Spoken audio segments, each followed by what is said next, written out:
Thank you for joining us this evening. Please turn to the 5th Psalm, please. Psalm number 5. We'll be studying this evening. We continue our study in the book of Psalms. Psalms are Old Testament poetry. It was used in Old Testament worship. Many of them written by David. And in our study last Sunday morning, we studied the 3rd and the 4th Psalm. The 3rd Psalm was describing God's protection of his people from their enemies. Talked about how that they were, David wrote this psalm when he was fleeing from the rebellion of Absalom, and enemies were pursuing him, and so he put his hope in the Lord, was convinced that he did not need to fear the people because of God's protection, and requested then that God would deliver him from his enemies. The 4th Psalm is similar in some ways, and it's trusting in God's protection and care in times of distress, when the people he felt were pursuing him and with falsehood and saying things untrue about him. David called upon God and trusted in him to give him what he needed to dwell in safety. The 5th and 6th Psalms are somewhat similar to one another too. Let's go ahead and look at them before we make any further comments. Any questions or comments somebody has on Psalm 3 or 4 before we begin? Let's read the Psalm number 5 then, and see what David says in the 5th Psalm, Psalm number 5. Would like to read Psalm number 5 for us, please. Bill, please. Give ear to my words, O Lord. Consider my meditation. Give heed to the voice of my cry, my King and my God. For you I will pray. My voice you shall hear in the morning, O Lord. In the morning I will direct it to you, and I will look up. For you are not a God who takes pleasure in wickedness, nor shall evil dwell with you. The boastful shall not stand in your sight. You hate all workers of iniquity. You shall destroy those who speak falsehood. The Lord abhors the bloodthirsty and deceitful man. But as for me, I will come into your house in the multitude of your mercy. In fear of you I will worship towards your holy temple. Lead me, O Lord, in your righteousness because of my enemies. Make your way straight before my face, and there is no faithfulness in their mouth. Inward part is destruction. Their throat is an open tomb that flatter with their tongue.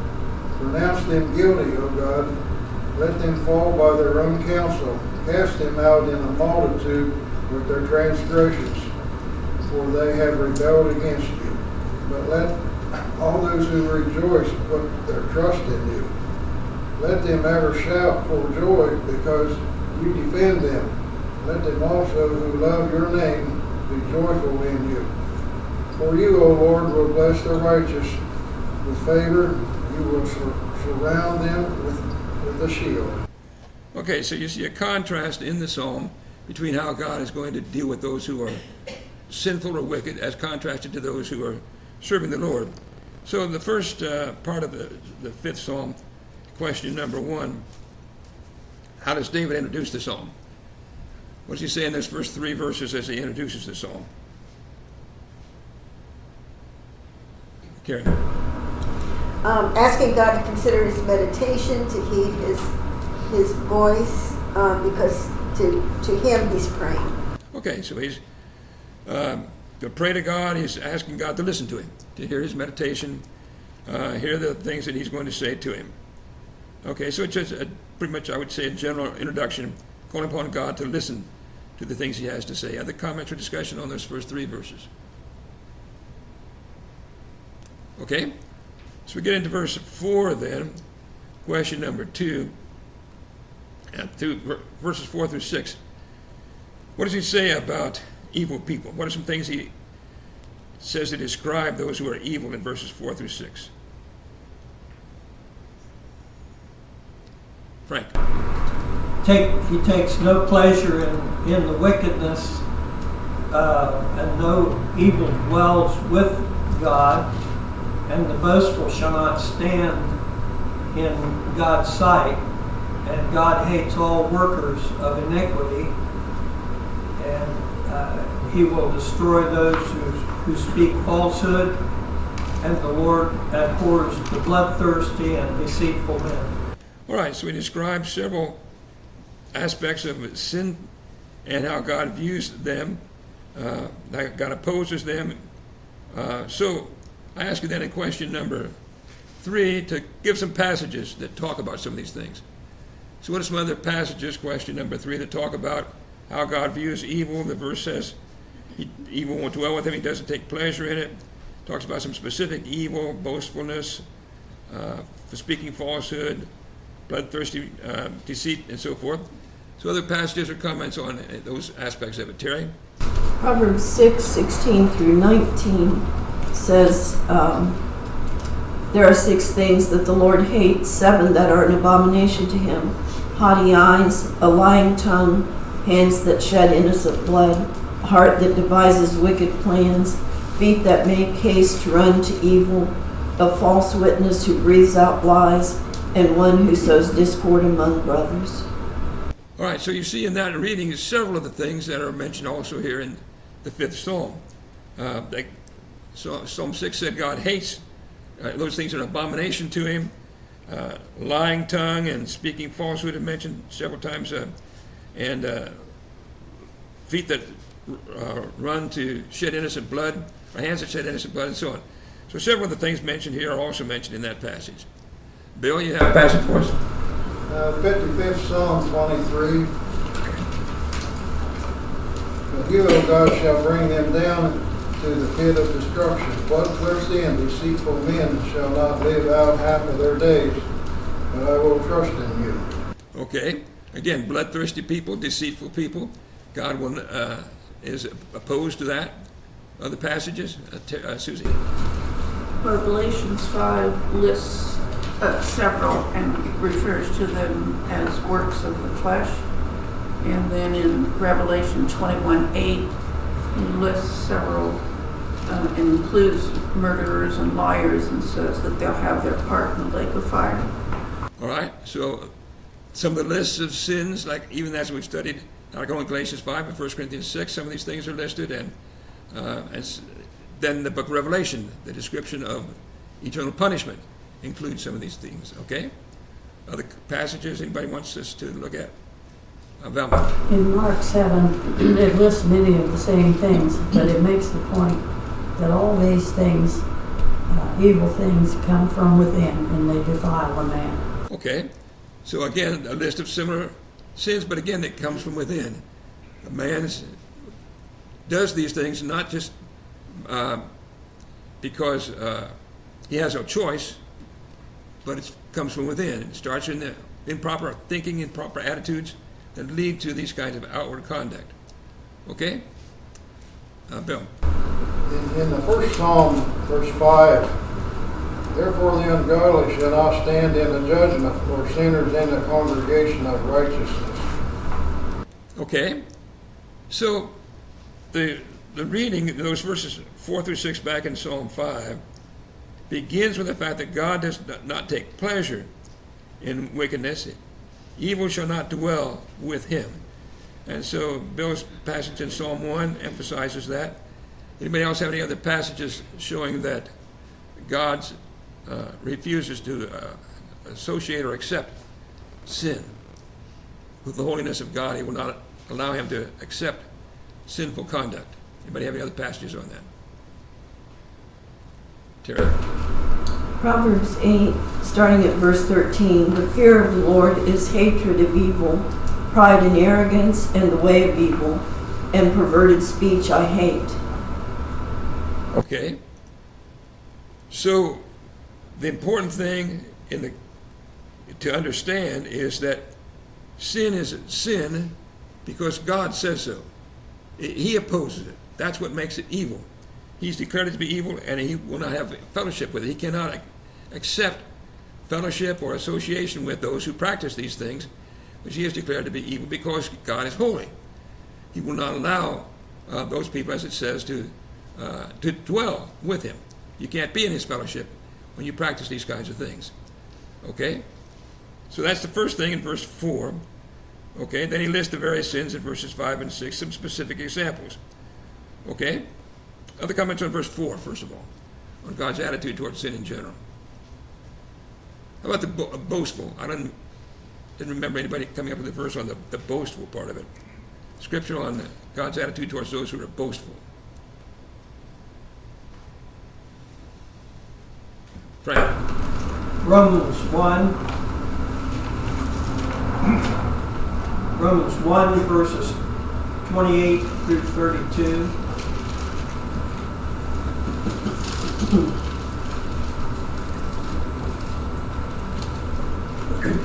And even as they did not like to retain God in their knowledge, God gave them over to a debased mind to do those things which are not fitting, being filled with all unrighteousness, sexual immorality, wickedness, covetousness, maliciousness, full of envy, murder, strife, deceit, evil-mindedness.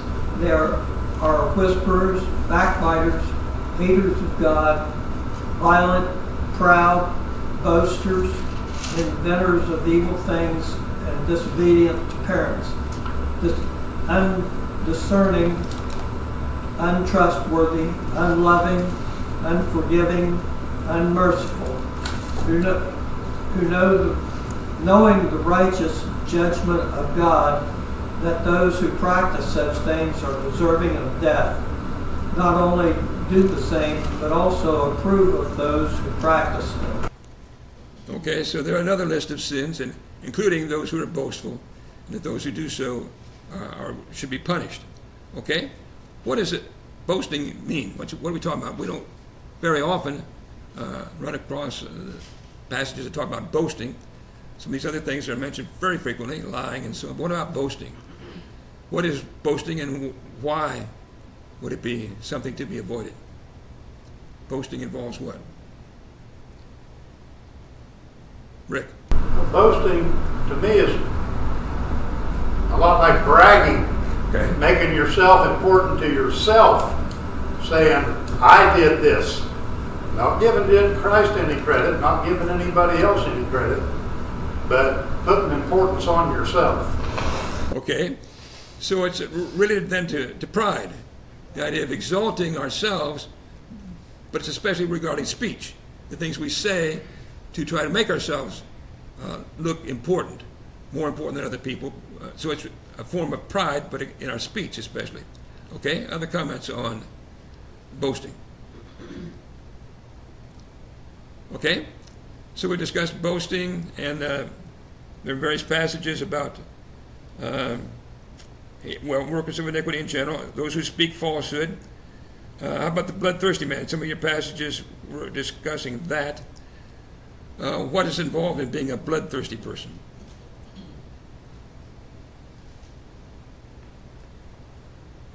What is a bloodthirsty person? Terry. Well, it had used the term shedding of innocent blood. Okay. People who do not have a proper valuation of somebody else's worth, or are eager to gain for themselves, even to the point of taking the life of another person. Okay, so it's the idea of shedding blood, but especially of innocent people. That one who, man is created in the image of God, the scriptures say, and so to kill another person is to harm that which is God created in his image. We're not talking about animals or plants, whatever, but we're talking about other human beings who are innocent. We're not even talking about the government giving proper judgment on those who've done wrong. We're talking about people who are innocent, and yet for some reason a person decides that he wants to harm them. Okay, and so Exodus 23 verse 7, for example, says, do not kill the innocent and righteous. Okay, other comments on the idea of being bloodthirsty? Okay, or any other comments on through verse 6 then? Okay, so we move on then. Verses 7 through 9, how does David compare himself then to these wicked people? How does he compare himself to these wicked people in verses 7 through 9? Karen. Well, the first thing he mentions is his desire to worship God. Okay? All right, so in contrast to those who are wicked, as in whom God will not fellowship, David wants to worship God. He wants to come into your house and worship in fear towards God's holy temple, he says. All right, so first of all, we have the attitude. Notice again, it starts with the attitude. Desire to be in fellowship with God, desire to worship him. What else did he say about himself in contrast, Rick? He's seeking mercy. Okay. Seeking mercy. Yes, okay. Comes to him, and he says in verse 7, in the multitude of your mercy. So again, he's not claiming that he is so good that he deserves God's fellowship, but he knows it's based on God's mercy that God would forgive him and accept him. Other comments on how he says about himself, Velma? Well, in his humility, he says he will be led by God's righteousness. Okay. So he's willing for God to lead, and that's humility in contrast to that pride and boastfulness we were talking about. God will lead him in righteousness, but notice the middle of verse 8, because of my enemies. So again, we have, as we have in the third and fourth psalm, and we will continue to see in so many of David's psalms, that he's concerned about enemies. As a king, a ruler, he was a man of war, you remember, often had a problem dealing with enemies. Our enemies are spiritual enemies, where his were, in many cases, physical enemies. So he said to lead me in righteousness and make your way straight before my face. Middle of verse 8. What does he mean by make your way straight before my face? Thoughts on making his way straight? Susie? It seems to me that he's asking to lead him in the correct path, the straight path, that will be a righteous path even before his enemies. Sometimes it's easy to be righteous with the righteous, but it's not always easy to be righteous with the unrighteous. Okay, that's an interesting point. So he's asking for being right all the time, not just when it's easy, but even when around his enemies. He would go in the straight way, the way that would be correct and pleasing before God. Right? So that he can worship God in verse 7, and he can do what's right even when he's faced with those who oppose him. Okay? Other comments on verse 8. Okay, and then in verse 9 again, he describes again the wicked. Verses 4 through 8, he describes 4 through 6, he describes the wicked. Now he describes again himself, and in contrast to the wicked. And then again in verse 9, he comes back to the wicked. So what more does he say about the wicked in verse 9 then? What else does he say about them in verse 9? Frank? He says that his enemies speak of faithfulness, and their desire is for destruction, and their throat is an open tomb, and they like to flatter people falsely. Okay. So let's look at some of those concepts. No faithfulness in their mouth. Again, back to the idea that they don't speak the truth. You can't trust what they say, the falsehood, back in verse 6, and so on, deceitful man. What about the idea that their throat is an open tomb? The middle of verse 9.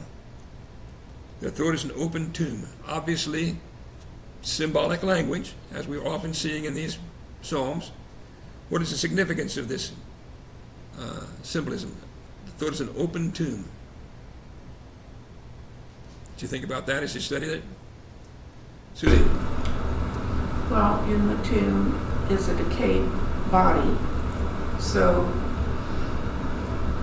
what they speak, what they say is not wholesome, but defiled and repugnant. Okay, it's corrupt. How many people are interested in seeing what's in an open tomb? You know, it's very repulsive. Something you have no desire to at all because of the corruption and so on that's there. That's what these people talk like.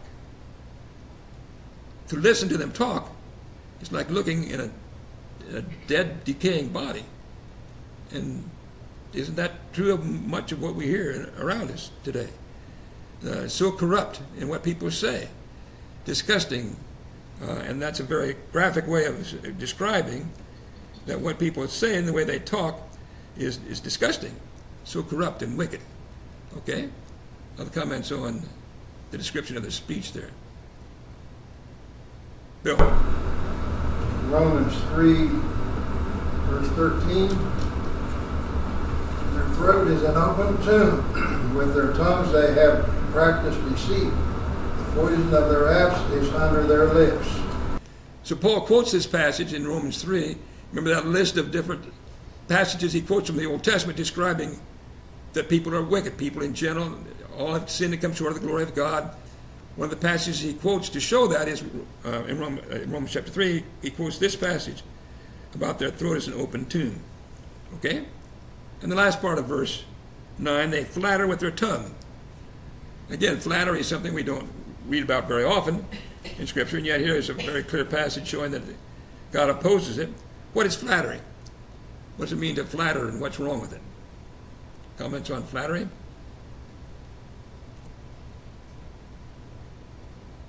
Terry? It's often insincere praise.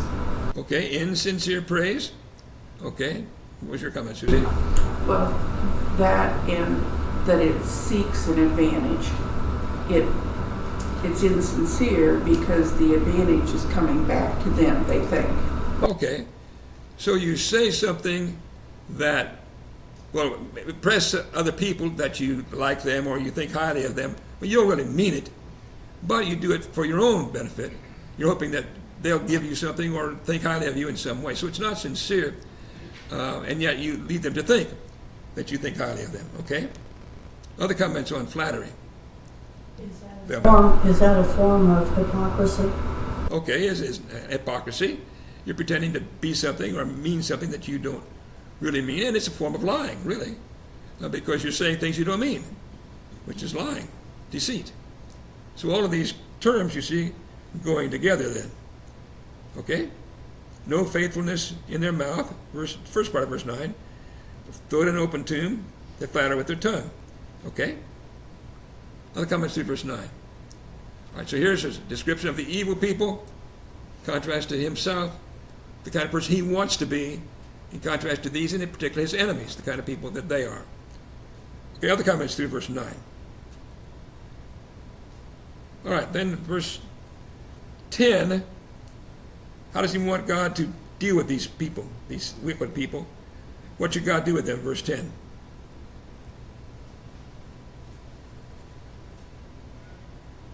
Karen.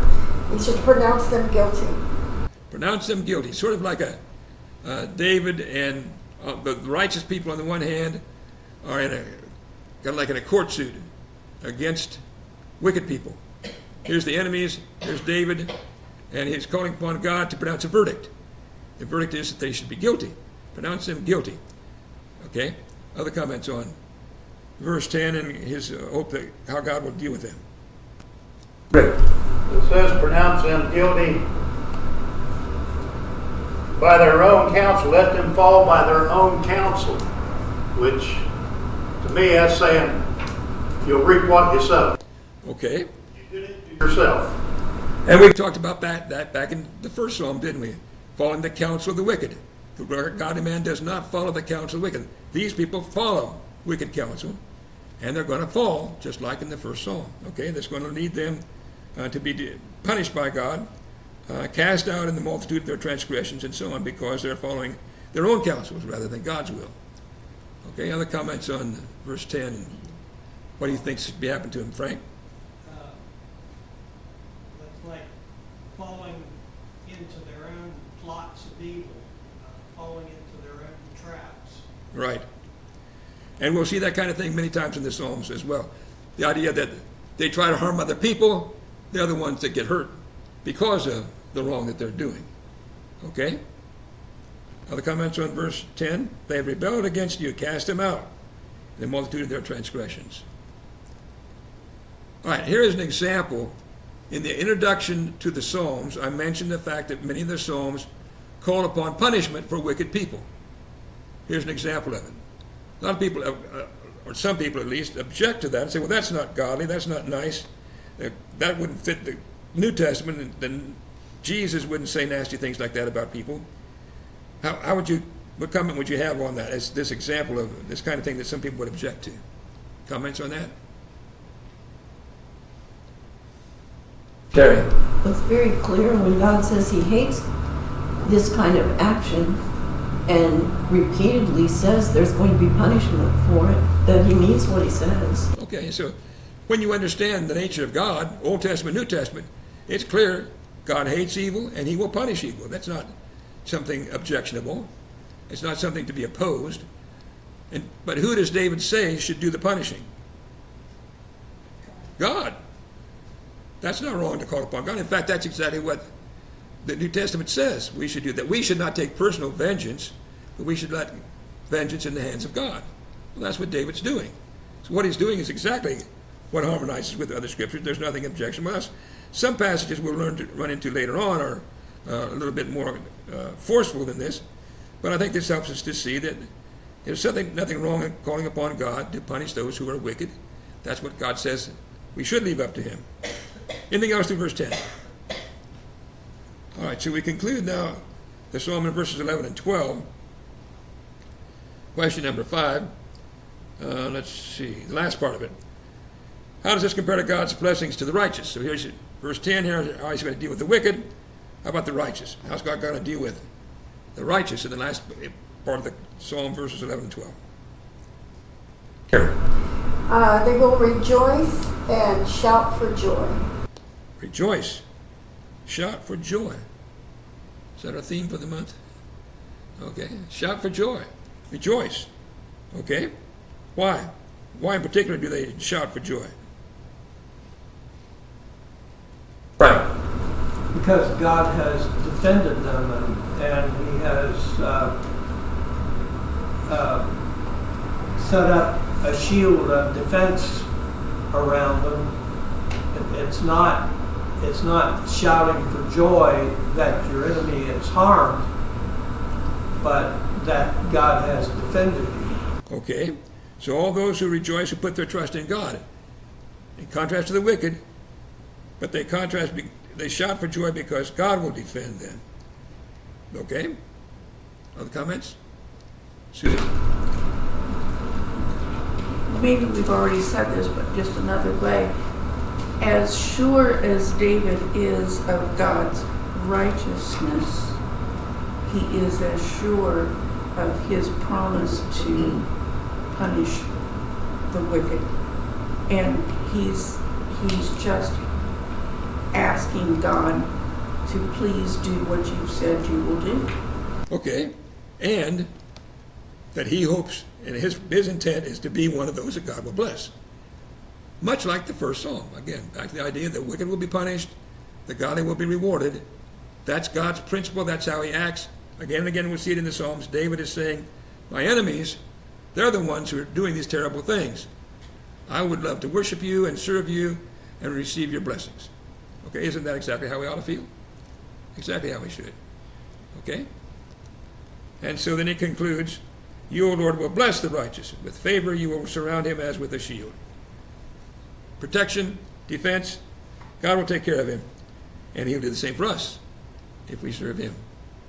No matter how other people treat us, God will take care of us if we serve him. Other comments on Psalm number 5? Okay, let's move on to Psalm number 6 then. And who'd like to read Psalm number 6 for us? Psalm 6. Who'd like to read that for us, please?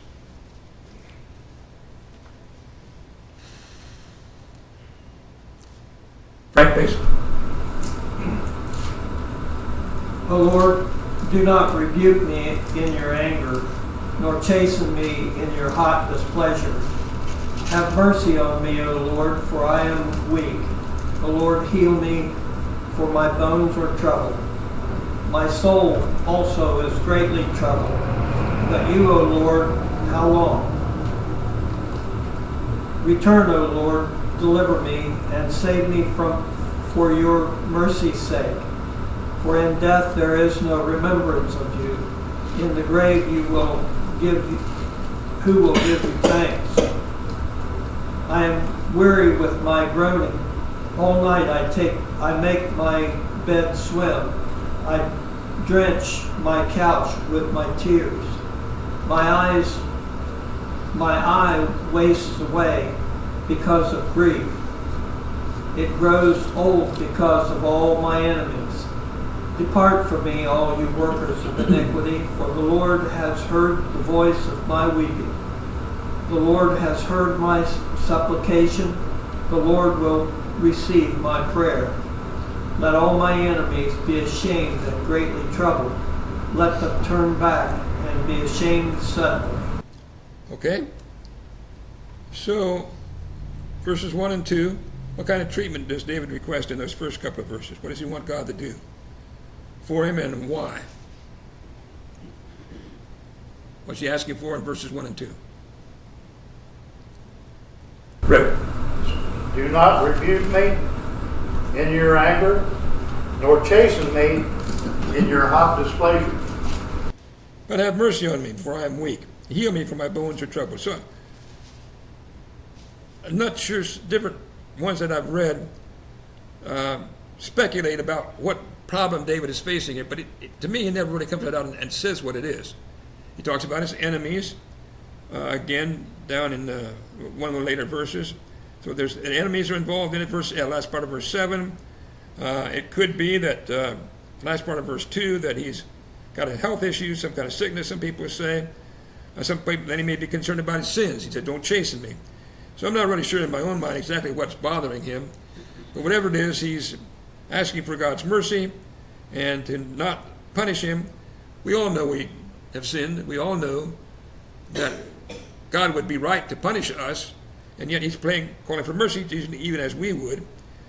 Other comments on what seems to be bothering David here? Other comments on that when you read through it? To me, he's not specific about it. Maybe it all goes together, that he's committed some sin, he's bothered by his enemies, his conscience is bothering him. I'm not sure what all it is. Other comments on what's troubling him? Okay? But in any case, he's troubled. He says, my soul is deeply troubled. Verse 3. Then he asks the last part of the verse 3, how long? What do you think he's asking there? Oh Lord, how long? Terry? How long till God answers his request? How long till God answers his request? Okay. Whatever this is that's troubling him, it apparently has gone on for a while, and he's wondering how long does this continue? That expression, how long, we'll find that several times in the Psalms too. Susie, do you have a comment? Well, the idea about my soul is greatly troubled.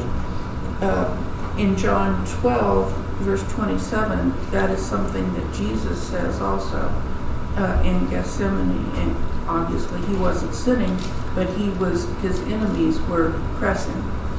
Okay, so again, it could be enemies, it could be a health issue. When you're sick and your sickness goes on and on and on, and you think, how long? Or whether it's just dealing with some sin in your life and you're struggling with it and you keep struggling and struggling. How long? And you're asking for God's help. Okay? Other comments on the first 3 verses?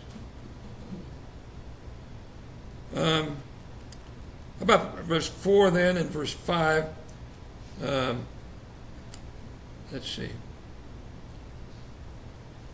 All right. Look at verse 4. Eternal Lord, deliver me for your mercy's sake. So again, he's calling upon mercy. But in verse 5, he says, in death there is no remembrance of you. In the grave, who will give you thanks? Did you think about that when you read it? In death there is no remembrance of you. Is that a denial of life after death? Is David saying there's no existence after death? You just die and that's the end of it? Rick? There's nothing you can change after you enter into that death. Okay. You can't change, can't do anything about what's here on earth? Other comments?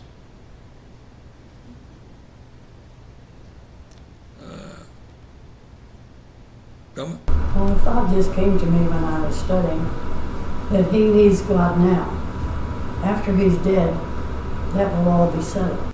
But he needs him now. Okay. In life.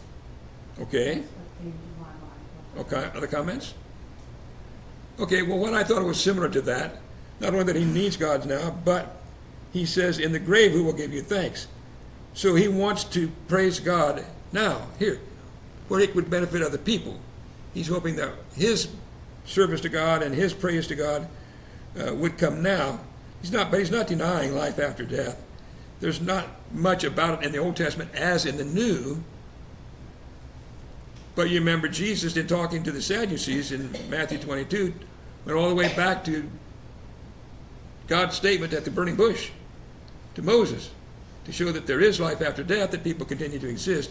The Old Testament does not deny or even overlook the concept of life after death. So David's not denying that. So there must be some other meaning to it, and I take it what Velma said or something similar to that, that there are things he wants to accomplish now while he's still alive. Other comments through verse 5.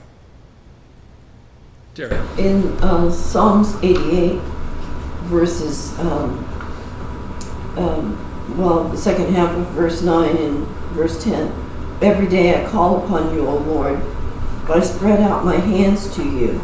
Do you work wonders for the dead? And the idea that do the departed rise up to praise you? It is your steadfast love.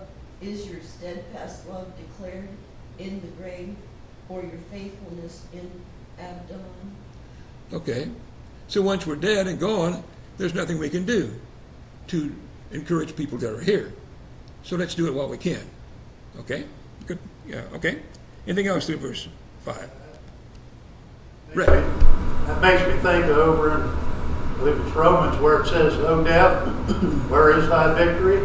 O death, where is thy sting? Yes. Once it gets to death, there's nothing more we can do to change our life. That's right. All right, let's go ahead and look at the rest of the psalm then, a few verses we have remaining. Question number 9, how does he describe his grief? And question 10 as well, what assurance does he end up with? How does he describe his grief in verses 6 and 7? What assurance does he end up with as he concludes the psalm? Susie. Well, he describes it as he's weary from groaning, and his bed is so swimming in his tears. His couch is drenched with his tears, and his eyes have wasted away because of grief. All right, so whatever this is that's been happening has brought him to tears and grief, and at night he's awake at night weeping, and it's gone on for a long time. He's been weary, continuing whatever the problem is. Again, because of his enemies, it grows old. His eye wastes away. He's been grieving so long because of his enemies. Again, I don't know what specific it is, but whatever it is, it's troubled him for a long time. And he's seeking God's deliverance. Okay? So as he concludes verses 8 through 10, what's his conclusion then? How does he conclude the psalm? Verses 8 through 10. Terry. He declares that the Lord hears him. He accepts my prayer, and so therefore they should fear the Lord. Okay. So he's confident that he's going to prevail in the end. Depart from me, workers of iniquity. The Lord has heard my voice. He's heard my weeping. He's been through this so long, he's convinced in the end he's going to prevail. Not because of who he is or how great or good he is, but because of God. Through God's blessing, God's going to hear him. And receive his prayer, verse 9. And his enemies are the ones who are going to be ashamed. In the end, they're going to be the ones who are troubled. And they should turn back and be ashamed, because they haven't done right. They've mistreated him, and he's convinced, it's been so long, but he's convinced in the end that he will prevail. All right, other comments or discussion on the verse? On the 6th Psalm, we went through that one fairly quickly. Comments, discussion on Psalm 6. All right, both of these Psalms then contrast, again, as in the first Psalm, godliness versus ungodliness. The blessing of service to God compared to a failure to serve God. Okay? All right, Lord willing, then Sunday morning, Psalm 7 and 8 and the assignments there. Thank you.